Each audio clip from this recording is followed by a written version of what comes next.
Vous écoutez Seriland et dans ce nouvel épisode, je vous propose un grand entretien avec une réalisatrice et un acteur. Shirley Monsara et Sohan Pag viennent nous dévoiler les coulisses de la 7e saison de Scam, série à voir sur France.tv et pour laquelle j'ai eu un immense coup de cœur.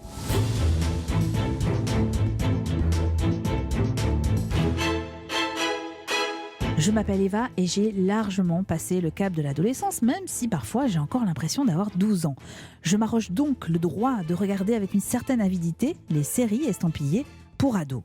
Des séries pour ados avec des ados, c'est pas ça qui manque, elles se ramassent à l'appel avec ce qu'il faut d'histoire d'amour, de sexe et si possible un drame au milieu parce que c'est toujours mieux quand il se passe un truc extraordinaire.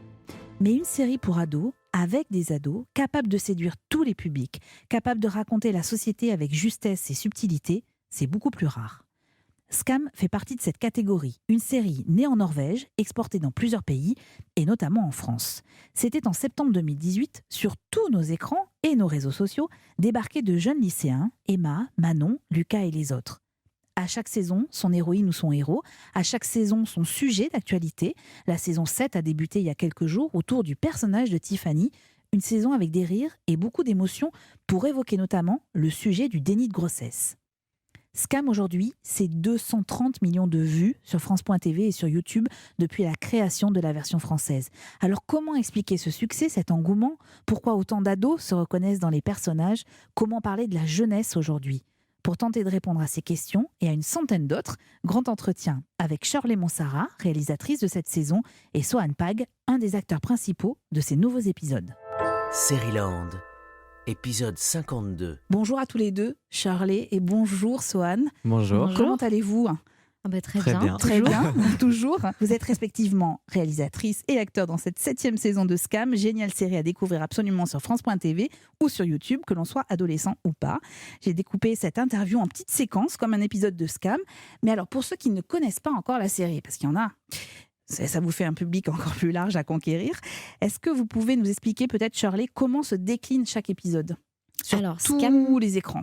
Oui, Scam, c'est un format assez particulier puisqu'on construit chaque saison par 10 épisodes de 20 minutes, 21 minutes, même parfois un tout petit peu plus.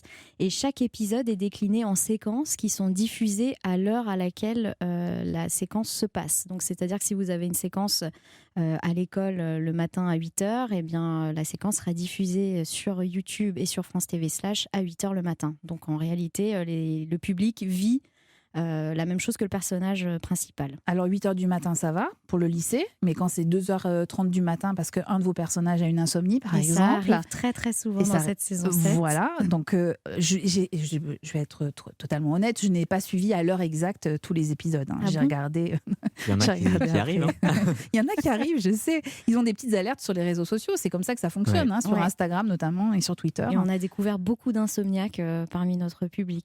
Comment vous le savez ? Parce que vous avez des réactions en temps réel aussi ? Effectivement, on a les réactions en temps réel sur YouTube, c'est-à-dire que le public commente en direct en regardant le clip.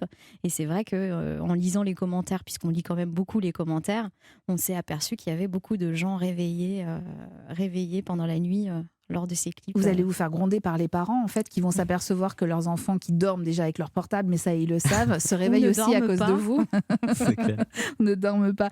Ce découpage, ce séquençage, Shirley Monsara, est-ce que c'est une contrainte en termes de réalisation ou au contraire, c'est presque une contrainte qui vous pousse à plus de créativité, plus d'originalité dans la mise en scène ? Alors, ce n'est pas une contrainte, mais ça nous pousse à être très créatifs puisque chaque séquence est un mini-film. C'est-à-dire que vous devez être aussi intéressant sur chaque séquence. Et qui dure à peu près 3 minutes, même parfois c'est plus court. Parfois c'est plus court et forcément quand c'est plus court c'est assez déceptif pour les fans. C'est vrai qu'ils en attendent énormément mais dans un scénario on a aussi parfois besoin de pause. Et c'est vrai que c'est très différent de consommer cette série en épisode qu'en séquence. C'est pas du tout la même expérience. Donc c'est vrai que dans un épisode vous avez besoin d'une séquence qui redescend où le personnage est seul dans son lit à bader, comme les jeunes disent.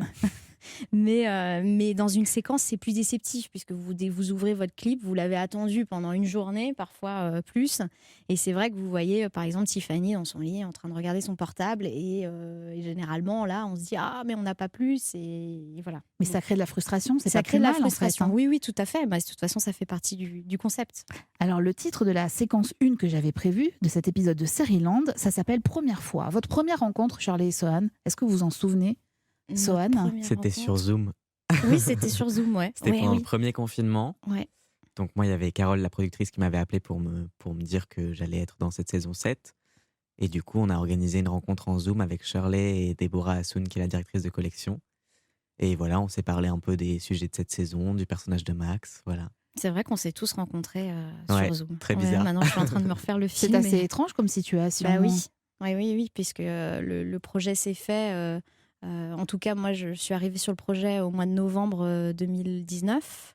Oui, c'est vrai que les comédiens ont été prévenus puisque tout est très secret jusqu'à la dernière minute. C'est-à-dire que nous, on avait développé cette saison 7. Bon, je crois que vous étiez quand même un petit peu au courant qu'on était en train de la faire, mais en Vaguement, tout oui. cas, vous ne saviez pas quels étaient les personnages, sur qui ça allait être et sur quelle thématique.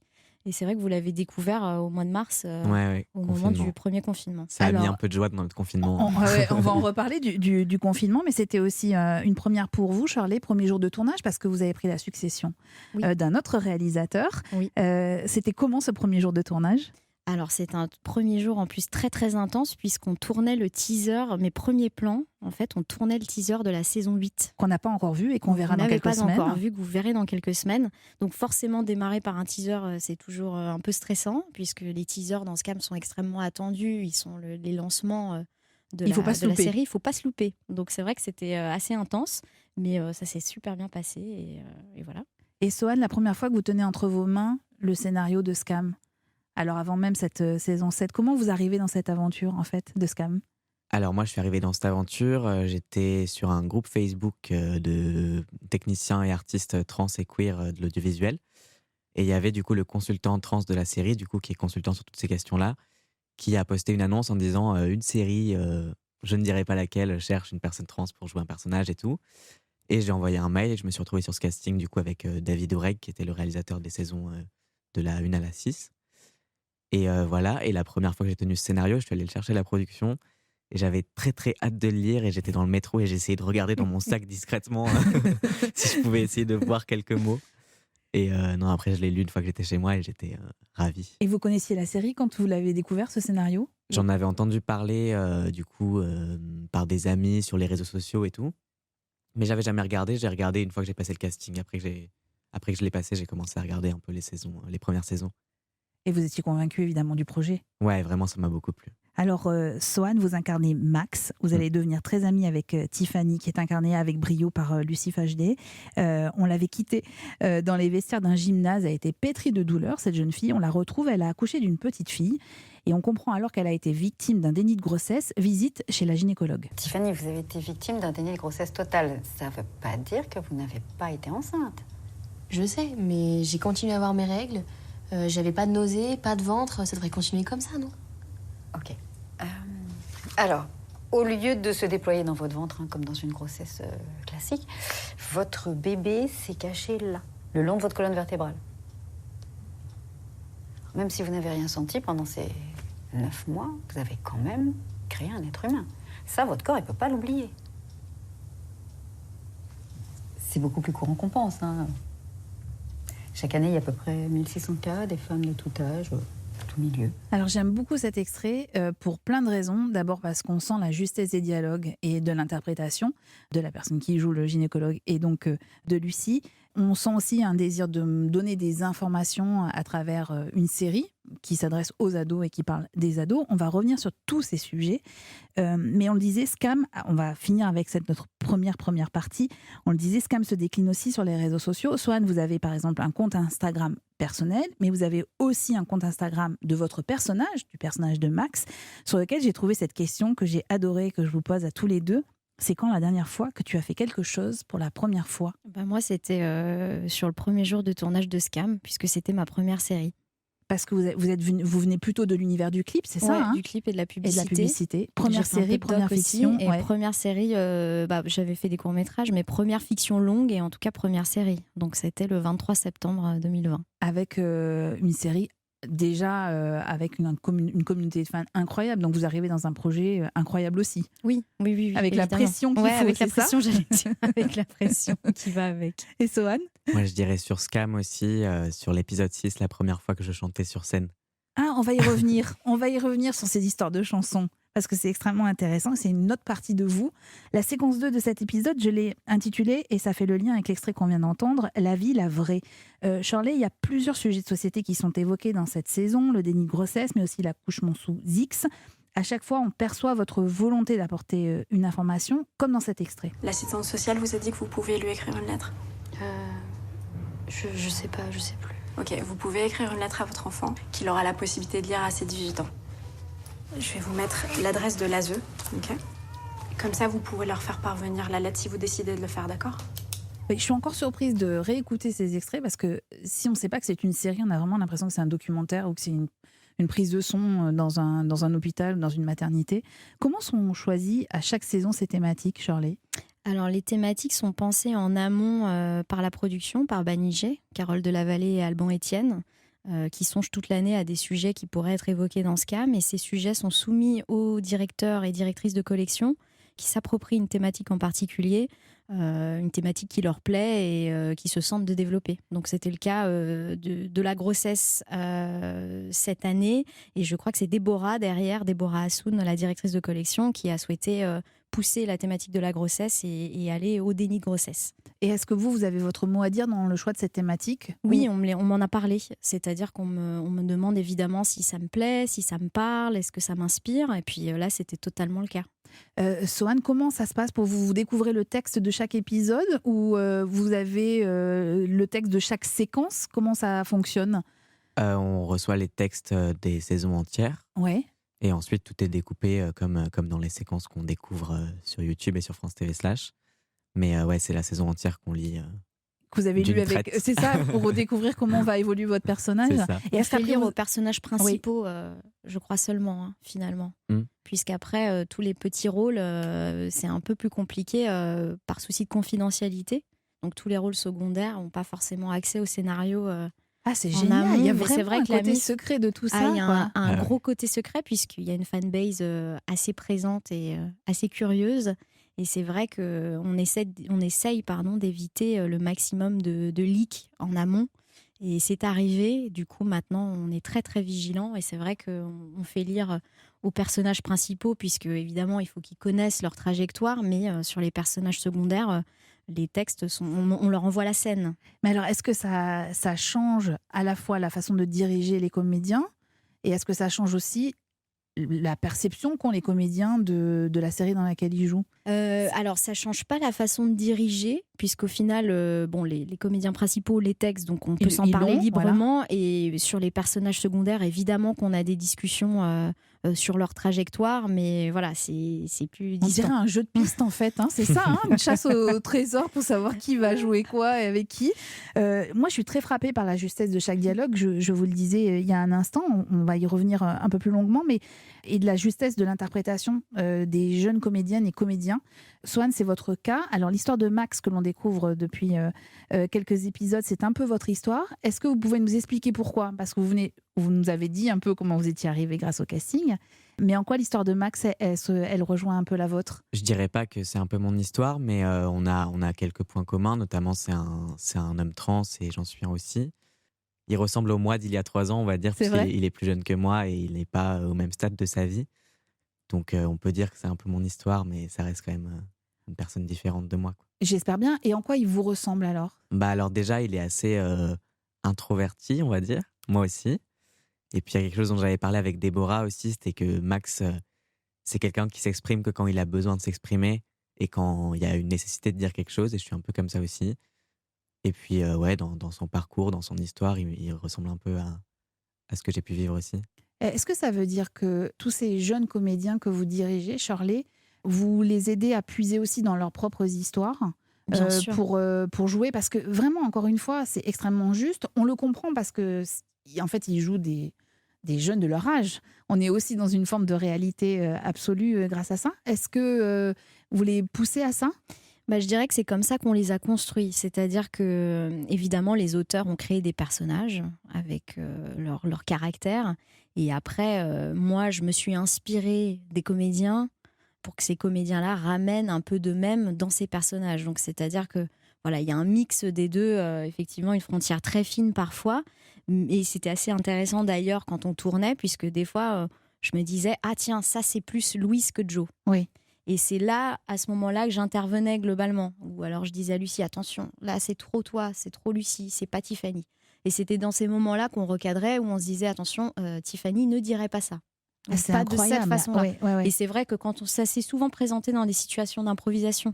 Puisque c'est vrai qu'en impro, on a tendance à tout de suite redevenir ce qu'on est nous.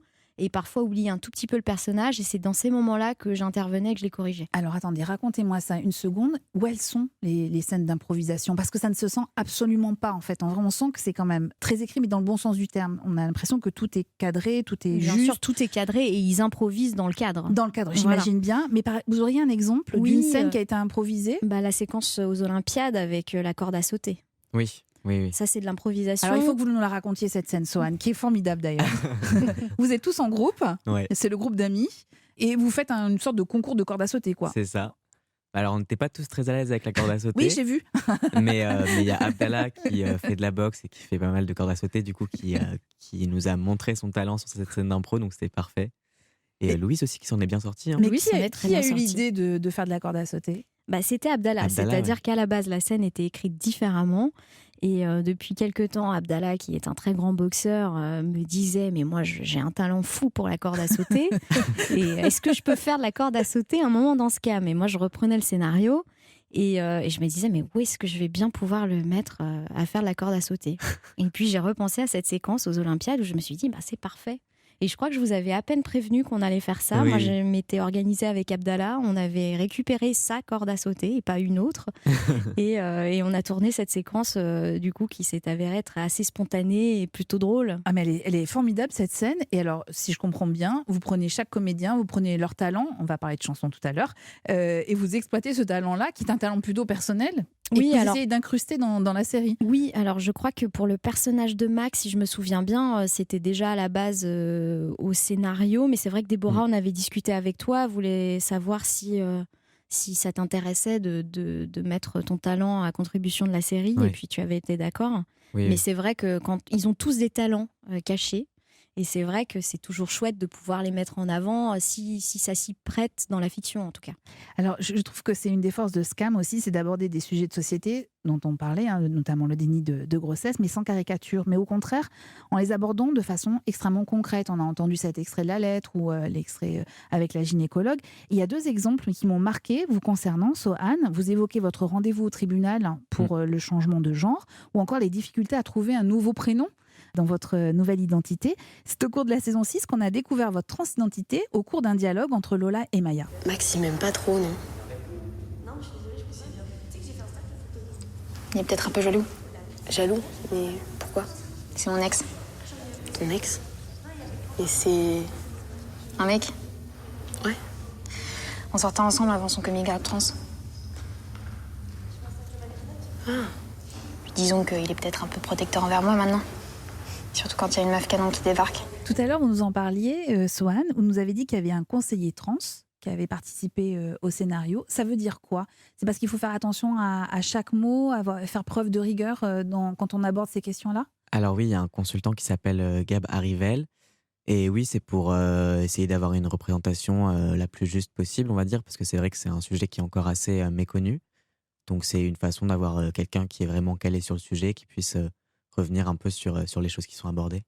Comment vous intervenez dans les dialogues? C'est régulier? C'est à chaque scène, vous avez le droit de mettre votre petit grain de sel? Ou c'est en amont avec les scénaristes? Non, pas forcément quand même, mais déjà il y a Gab, du coup, le consultant, qui fait pas mal de boulot avant avec les scénaristes pour avoir quelque chose de le plus juste possible. Et moi ensuite, c'est vrai que s'il y a des choses qui seraient pas, à mon avis, dites par une personne trans, par exemple, je vais revenir dessus, ou je vais en parler avec Déborah, la scénariste. Mais en vrai, moi, quand j'ai lu le scénario, je trouvais déjà ça super, et Et je trouvais que la représentation était déjà très bien, donc j'ai Est-ce- pas trop eu à revenir dessus, quoi. Et la présence de Gab, ça vous a rassuré? Oui, carrément, parce que moi, ça m'a permis vraiment de me concentrer sur mon texte, mon personnage, mon travail, et pas revenir sur des choses par rapport à la représentation, quoi. L'extrait où on vous voit évoquer le choix de votre prénom est formidablement fort. Est-ce que c'est une situation que vous avez à vivre tous les jours où on vous demande quel était votre prénom avant, pourquoi vous avez choisi celui-là aujourd'hui? C'est une question qu'on vous pose régulièrement? C'est une question qui revient souvent, effectivement, quand on est une personne trans et que les gens savent qu'on est une personne trans. Et c'est vrai que je trouve ça chouette que ce soit abordé dans la série, de montrer que c'est pas une question qui doit se poser et que c'est même plutôt délicat en général avec les Ouais. personnes trans, pas toutes, mais il vaut mieux éviter dans le doute de la poser, quoi. Mais vous savez, quand on ne sait pas, quand on ne connaît pas tout ça, on ne s'en rend pas compte à quel point ça peut vous heurter. Bien sûr. Et je trouve que c'est formidable dans Scam d'avoir cette scène-là parce qu'on prend conscience de tout ce que ça implique pour vous. Mm. Et je trouve cette scène absolument remarquable, vraiment. C'est une petite touche, mais elle est extrêmement juste. Shirley, comment vous travaillez, vous, avec les scénaristes? Il faut peut-être qu'on précise, donc c'est Déborah qui est la Déborah directrice, Assoun, qui est directrice voilà, de collection de la saison 7 Il y a et qui 4 travaille scénaristes, avec hein. 4 auteurs. 4 auteurs qui sont extrêmement jeunes, si j'ai bien compris. Alors, Oui. quand je dis jeunes, plus jeunes que moi, c'est pour ça que je dis extrêmement jeunes. Mais c'est ça, ils ont entre 25 et 30 ans, c'est ça? Ouais, 25 et 35 ans, je crois. à C'est peu près. important qu'ils Ouais. soient jeunes. Alors, je sais pas si c'est important. En tout cas, je pense que Déborah les choisit d'abord pour leur leur talent, talent, on est d'accord. évidemment, sans doute. Mais bien sûr, je crois que c'est fondamental que ce soit des gens jeunes pour s'identifier au max à ces personnages, quoi. Et vous, comment vous travaillez au quotidien avec eux? Alors, c'est vrai que moi, j'ai fait un gros travail avec Déborah Assoun. On a beaucoup discuté. Moi, j'ai vraiment confiance en Déborah, c'est-à-dire elle s'est lancée dans les arches. J'ai lu au fur et à mesure, elle a construit les dialogués avec ses auteurs. Et c'est vrai qu'on a beaucoup échangé et c'était assez essentiel. Elle m'a beaucoup sollicité et je la remercie d'ailleurs pour savoir si ça m'inspirait, si ça me parlait, comment je voyais la scène. Et évidemment, elle a construit autour de tout ça, quoi. Mais j'imagine que c'est rassurant pour vous aussi, qui faisiez votre première réalisation en termes de série, d'avoir ce dialogue-là avec la directrice de Complètement. collection. Ah ouais, puis c'était hyper intéressant. J'ai appris plein de choses avec elle.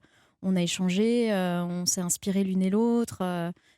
Non, c'était très chouette. Alors, la troisième séquence de cet épisode de Série-Land, je l'ai intitulée Tous responsables. Shirley, les adultes, ils sont assez absents de la série, hein. C'est un leitmotiv de Scam.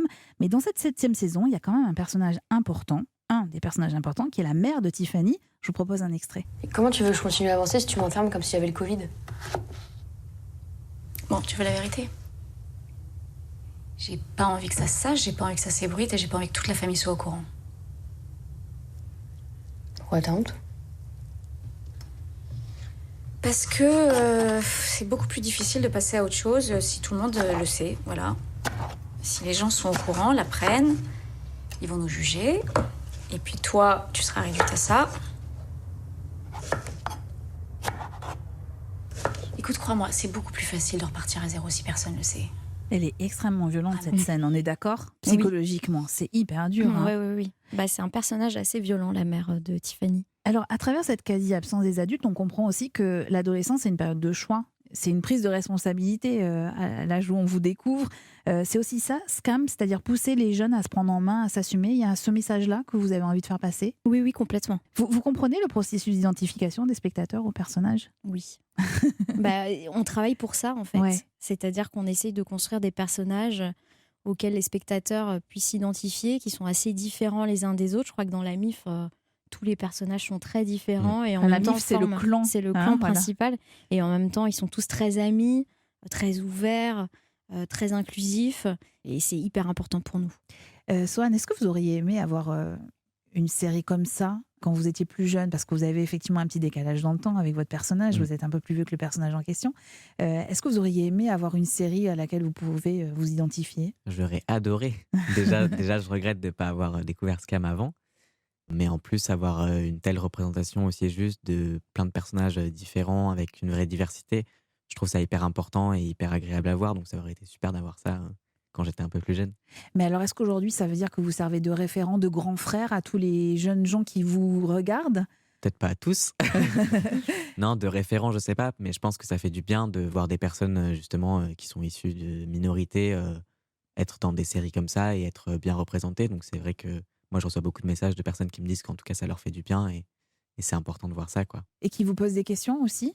qui me posent des questions, qui me parlent un peu de leur vécu, qui me demandent des conseils, voilà. Et vous vous sentez responsable alors, j'imagine, dans ces Un moments-là. peu, un peu, et c'est important pour moi de pouvoir faire un peu ce travail-là aussi, parce que il y a un accès à l'information qui est assez limité en général.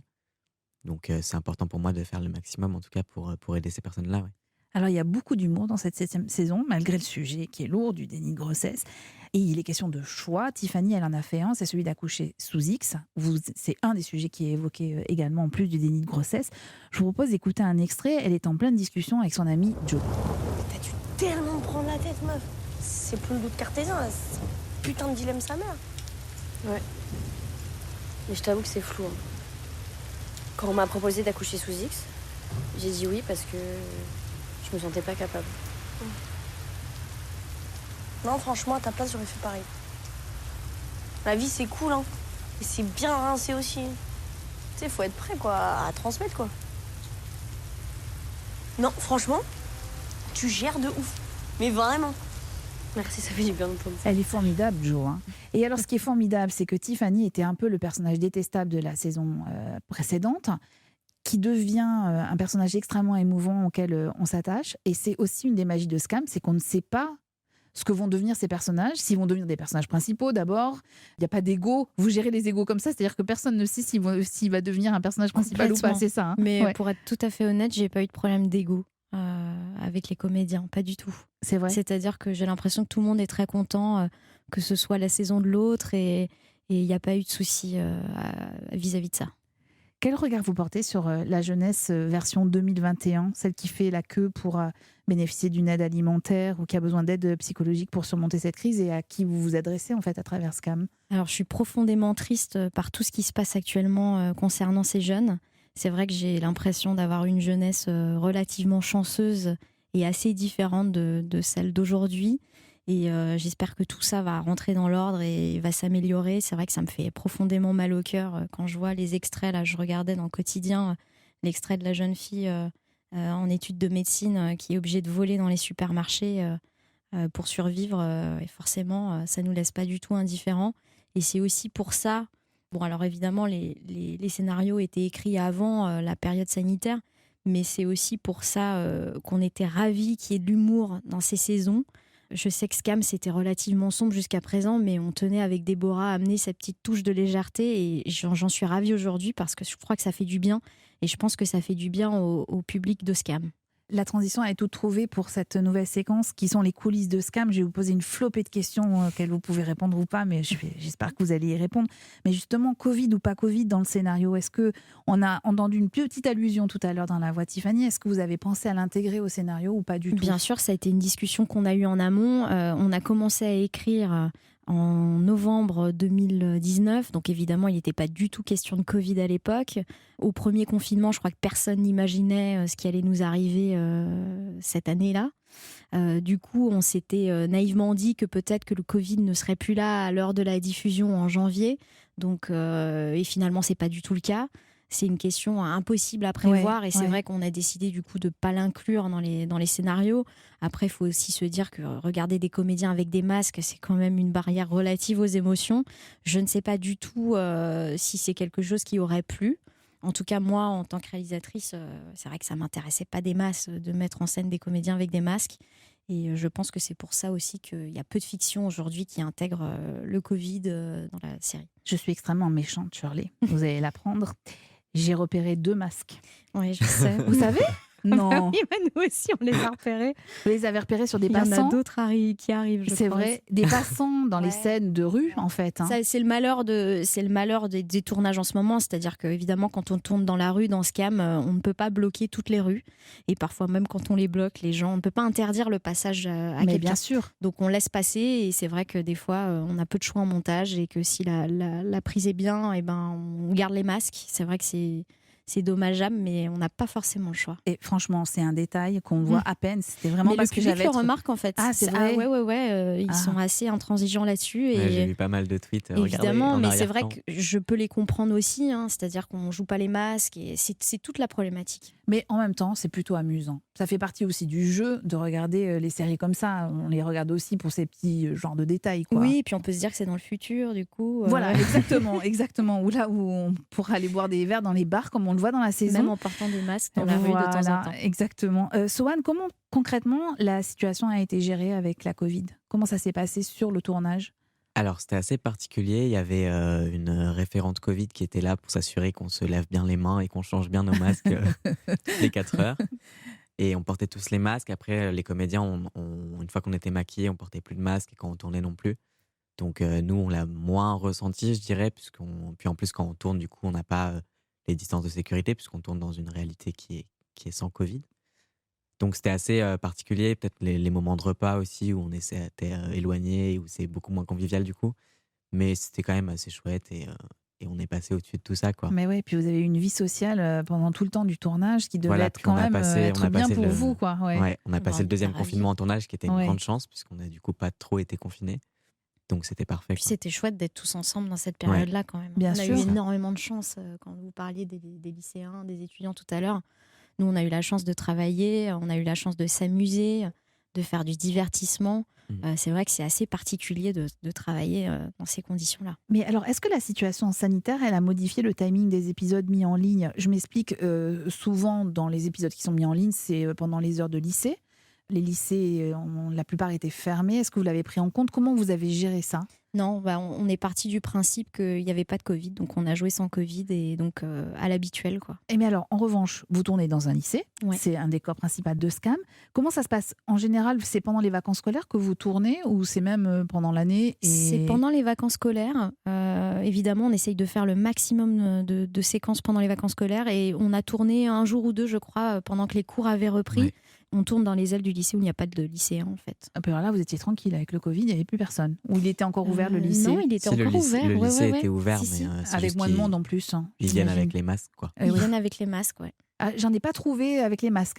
J'ai bien regardé, mais j'ai pas vu. Dans le lycée ? Non, j'ai pas trouvé. Il y en a ? Vous savez pas ? Je sais pas. Non, je ne pense pas. Je crois que c'est vraiment propre à la rue. Alors, il y a une petite question rituelle dans Seriland. C'est qui a choisi les prénoms des personnages et comment ça s'est passé ?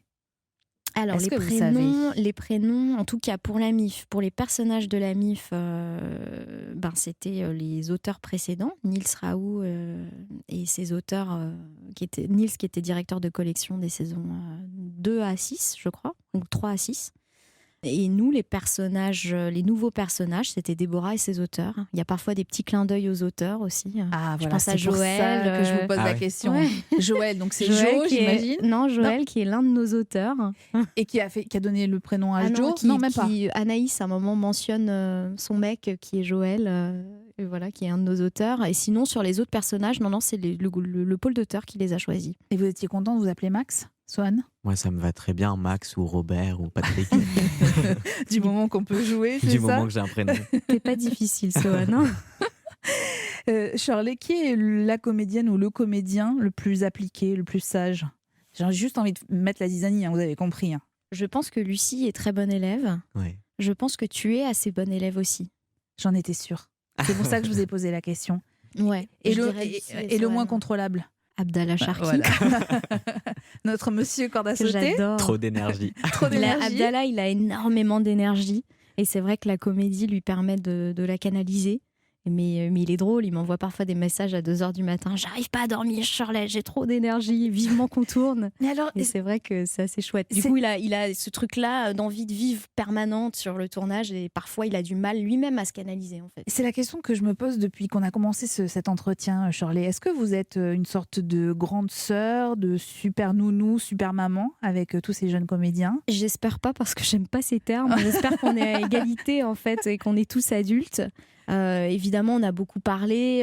Parfois, ils me sollicitent pour des conseils et je suis ravie de leur répondre, mais à mon petit niveau à moi. C'est-à-dire que j'ai pas du tout la science infuse et c'est mon regard à moi de femme de 33 ans sur la situation, quoi. Mais rien de plus. Après, je les laisse à leurs parents. Sohan, quelle a été à ce jour la scène la plus difficile à tourner ? Alors, soit sur un plan émotionnel, soit compliqué parce que dans l'interaction avec la Je pense comédienne à ou le deux comédien. scènes. Il y a déjà la scène I Love You So dans l'épisode 6 parce que j'étais très stressée. Vous Donc pouvez c'était nous la plus, décrire? du coup, c'est une scène où je suis sur scène justement et j'ai ma guitare et je chante une sérénade à Tiff. Et donc cette scène, j'étais très stressée, mais j'avais pas mal bossé avec France, du coup, qui est Howl, qui est celle qui compose la bande originale de Scam.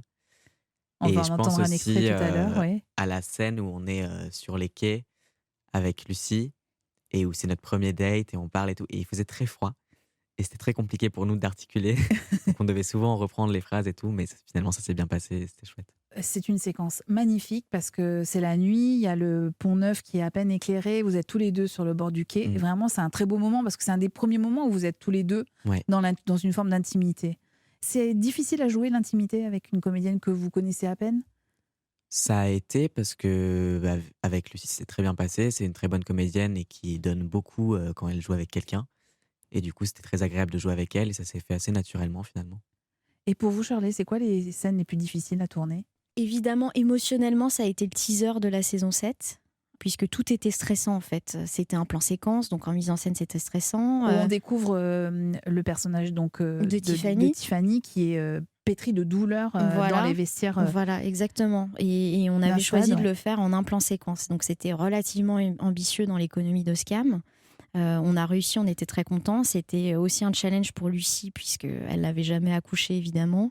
Donc elle ne savait pas à quoi s'attendre. Et ça a été un mishmash de choses qui ont rendu le tournage de cette séquence extrêmement stressante à tous les postes, à tous les niveaux, aussi bien au make-up. Marjolaine qui devait remaquiller Lucie entre les prises, au costume. On ne devait pas, avec les pompiers, éventrer le costume trop vite. Enfin bon, c'était une espèce de surenchère de problématiques qui rendait le tournage stressant. Et vous vous êtes dit, mon Dieu, dans quelle aventure je me suis embarquée? Alors, c'est au milieu du tournage, donc j'étais déjà embarquée. C'est trop tard. Vous vous êtes dit, mince, voilà. Il faut que j'aille jusqu'au bout. Et après, je dirais, dans les plus compliqués, évidemment, dans Scam, ce sont les séquences de groupe où ils sont tous ensemble. Puisque c'est généralement là où ils sont les moins attentifs quand même. C'est un peu colonie de vacances. Ouais, un peu enclin à la déconne. Et c'est vrai que dans nos timings qui sont très très serrés de tournage, c'est pas toujours facile. C'est la séquence que je voulais aborder avec vous maintenant. On en a un petit peu parlé, mais c'est l'humour. De l'humour bordel quand même. On en a besoin en ce moment dans cette période. Est-ce que ça chambre beaucoup sur le plateau, Sohan? En dehors des prises. Pas mal, ouais, quand même. Il paraît qu'il y a des petites vidéos, j'allais dire best-of, mais c'est pas best-of, c'est des vidéos gags qui tournent un peu et que vous diffusez parfois après sur les réseaux sociaux. Des coulisses ou... Alors, on a préparé 2 bêtisiers pour cette année. Je cherchais le mot bêtisier, vous voyez, ouais, en ça saison ne me revenait 7 pas. Et on aura un bêtisier en saison 8.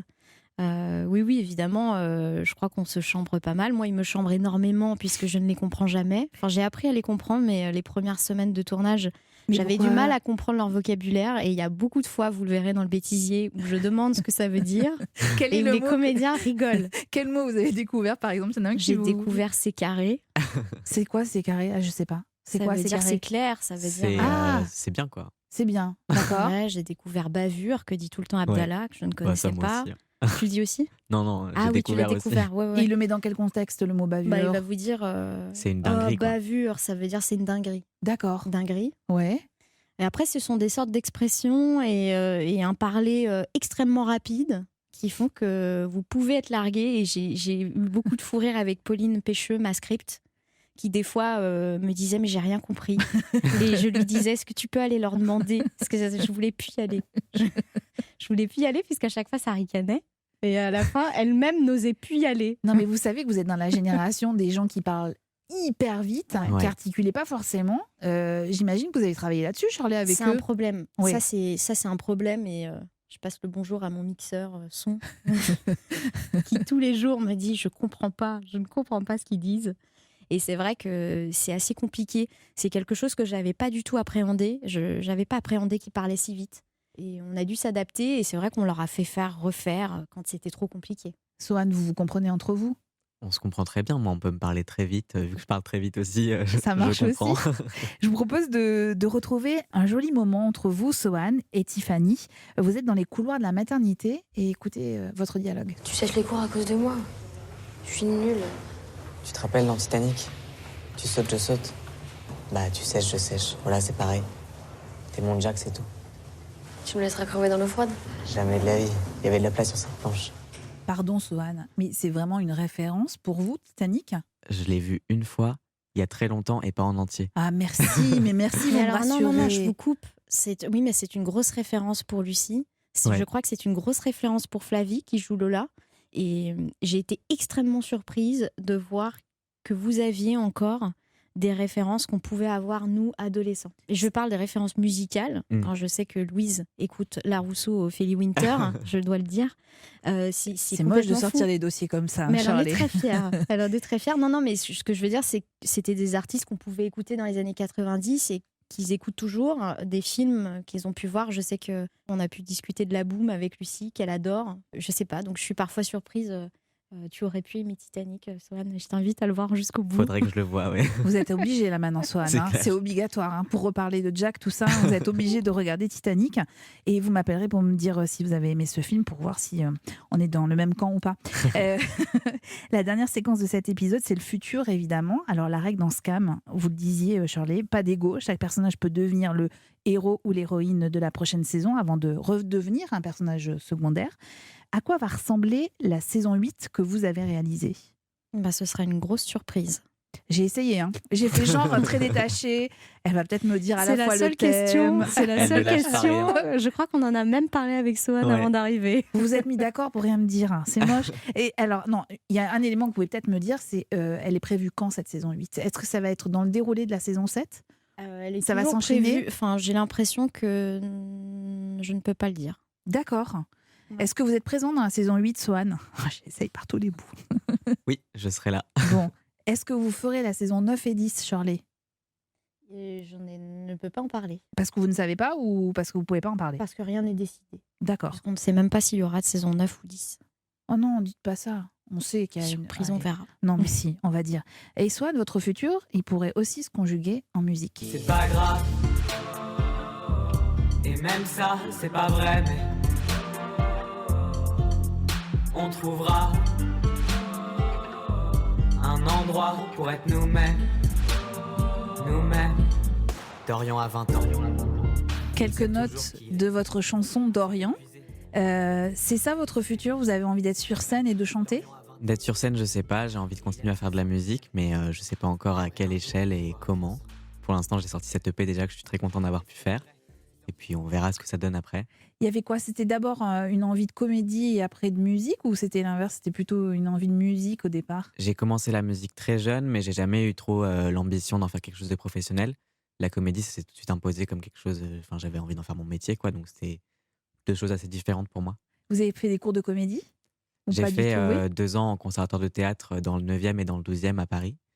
Donc oui, et puis j'avais fait un peu de théâtre aussi quand j'étais au lycée, théâtre d'improvisation, tout ça. Alors, dans l'épisode 6 de cette 7e saison, vous chantez. Ouais. Est-ce que vous êtes capable de nous faire un petit bout a cappella de la chanson que vous chantez, de nous dire le titre de la fameuse chanson en question? Dire le titre, oui. Le chanter, ça va être du yaourt. Non, déjà le titre de la chanson. C'est I Love You So de Cassius. Ah non, je pensais pas à celle-là. Moi, je pensais à celle que Bzz vous la chantonnez. Ouais. Bien sûr, Bzz la mouche de... je ne sais plus. C'est une vraie chanson en fait. C'est Jordan, l'un de nos auteurs, qui l'a écrit. Ah voilà, c'est ça. Elle est incroyable. Oui, il s'est beaucoup amusé à l'écrire et c'est Sohan qui l'a mise en musique. C'est ça. C'est un travail à deux. C'est une Voilà. compo, J'adore cette chanson. Vous êtes capable de la faire, de nous dire 3 phrases là? Bzz la mouche a vraiment super faim. Mais dans la grande cuisine, elle ne trouve presque rien. Tout est lavé et rangé, aucune crasse à l'horizon. Elle aimerait bien un petit casse-croûte qui dépasse la date de péremption. J'adore cette chanson. On peut pas dire dans quel contexte vous la faites, parce que là, on spoilerait pour le coup. Mais il faudra regarder l'épisode. L'épisode en intégralité. J'ai été emballée par la bande originale de cette saison 7. Sounds familiar. Nos corps enlacés, blasés de se plaire. Sounds familiar. J'ai peur de me tromper dans la prononciation de l'artiste qui a C'est composé Hall. Hall. Comment vous avez travaillé avec cet artiste? Comment on a travaillé? Je l'ai rencontré via Tianès Montasser, qui est ma chef monteuse, une équipe de femmes sur Scam, sur ces 2 nouvelles saisons. Et on a travaillé très très en amont, puisque Hall a lu les scénarios et puis a à proposer une création musicale adaptée à chaque séquence et puis à aussi solliciter d'autres artistes. On parlait de Cassius tout à l'heure pour venir aussi synchroniser des morceaux. Donc ça a été et de la création musicale avec elle et de la synchronisation aussi des artistes qui se rapprochaient de son univers à elle aussi. On a essayé de créer quelque chose de relativement homogène en tout cas. Attention, spoil imminent. Je vais parler tout doucement pour pas qu'on réveille tout le monde. Cette musique qu'on vient d'entendre, Shirley, vous voyez sur quelle scène? Bien sûr, elle revient 2 fois même. Alors moi, je pense à une scène qui se passe dans un bain, qui est absolument magique, qui est pleine d'émotions et de tendresse, où on voit Tiffany avec sa fille dans ses bras. Comment vous avez filmé cette scène? Alors, comment on l'a filmé? C'était assez magique en fait. C'était une scène que j'appréhendais beaucoup, puisque tournée avec une enfant de 4 mois à l'époque, Nevana, c'était quelque chose que j'avais jamais fait dans ces conditions-là non plus évidemment. Je ne savais pas si elle allait pleurer, je ne savais pas du tout comment elle allait réagir. Je ne suis pas maman, donc c'est pas quelque chose avec laquelle j'étais familière. Mais Lucie a extrêmement bien géré la séquence et s'en est très très bien sortie. Et finalement, je crois qu'on a passé pas loin d'1h30 dans le bain et que Nevana était ravie d'être avec Lucie dans le bain. Elles jouaient toutes les deux et finalement, on a tourné ça un peu à la manière d'un documentaire. Moi, j'adore le doc, j'ai fait du doc et c'est vrai que j'aime bien aussi parfois tourner dans ce cadre-là.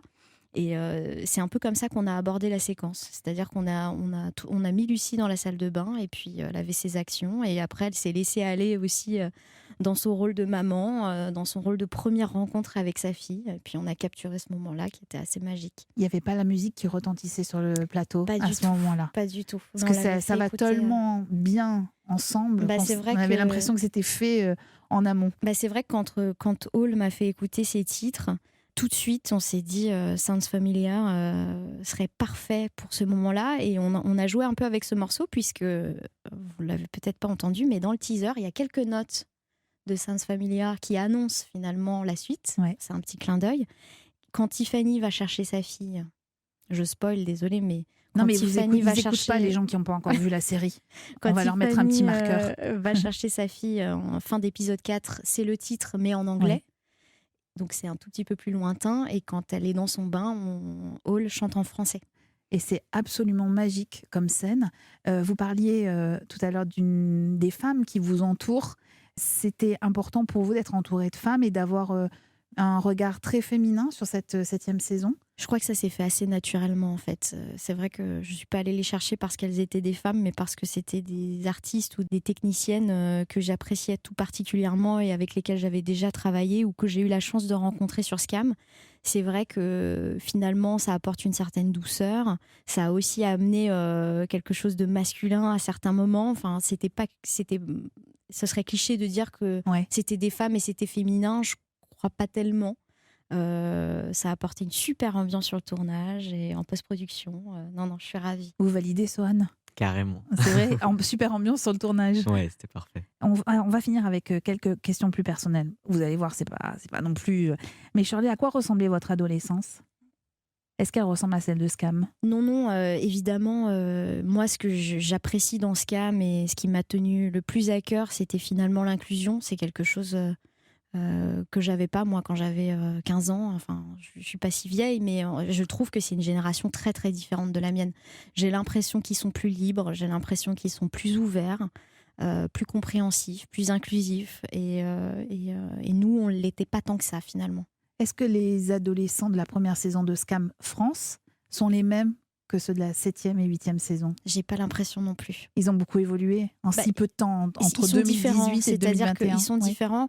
Je crois aussi que ça tient au fait que nos comédiens sont plus jeunes aussi que les comédiens qui interprétaient les ados des saisons précédentes. On s'est beaucoup inspiré, comme on disait tout à l'heure, d'eux. Et quelque part, peut-être qu'ils apportent ce réalisme dont on avait besoin dans cette saison-là et qu'on avait cherché à mettre en place. Il y a un personnage dans lequel vous vous reconnaissez? Non, en tout cas, oui et non. C'est-à-dire qu'ils sont très très différents de moi à l'époque et en même temps, dans chacun d'entre eux, il y a quelque chose qu'on aime. Mais non, je me reconnais pas spécialement dans l'un en particulier. Alors, Sohan, je ne sais pas si je peux vous poser la question parce que forcément, est-ce qu'on se ressemble? Est-ce qu'on vous oui, vous vous retrouvez plus dans le personnage de Max ou au fond, il y a un autre personnage dont vous vous sentez très proche? Non, je me sens pas spécialement proche des autres personnages, donc je dirais plutôt Max. Ouais. Et c'est toutes les problématiques qui sont abordées dans Scam, c'est des problématiques que vous avez vécues. Je parle pas forcément de Max, mais dans la relation, dans les interactions qu'on a avec les autres. Bien sûr, et c'est des questions qui sont abordées et qu'on se pose forcément à l'adolescence et dans les autres saisons aussi. Il y a pas mal de sujets un peu tabous qui sont abordés et un peu normalisés. Donc ouais, c'est des questions que je me suis posées, c'est des choses qui m'ont traversé aussi quand j'étais ado et même parfois maintenant. Est-ce que Scam a changé votre vie? Bah oui, C'est vrai? oui, carrément. Carrément en quoi? Bah déjà, c'était la première fois que j'avais un rôle aussi important dans quelque chose, dans un projet aussi important. Ouais. Et puis ça m'a amené du coup toute la communauté des fans de Scam qui est hyper bienveillante et qui est toujours présente, on va dire. Donc ouais, ça a changé pas mal de choses. Et ça fait du bien dans la confiance en soi aussi, ça participe à Oui. ça? Ouais. Oui, ça fait du bien. Ouais, ça fait du bien. Non, mais c'est bien d'avoir une communauté de fans Ouais. aussi derrière soi. C'est vrai. Vous avez reçu beaucoup de critiques ou pas? Non, j'ai reçu beaucoup de commentaires, mais beaucoup de commentaires bienveillants en fait, Bienveillants, et assez contents de ce qu'ils voyaient. Donc non, pas trop de choses méchantes. Bon, alors je sais qu'on vous retrouve dans la saison 8, peut-être 9 et 10 quand elle sort. J'aurais pas réussi à avoir les infos, hein. J'aurais bien essayé, mais vraiment. Merci infiniment à tous les deux pour ce Merci grand à vous. entretien. Merci vraiment. Toutes les saisons et tous les épisodes de Scam sont à voir et revoir sur France TV, France.tv ou France TV / et sur YouTube également.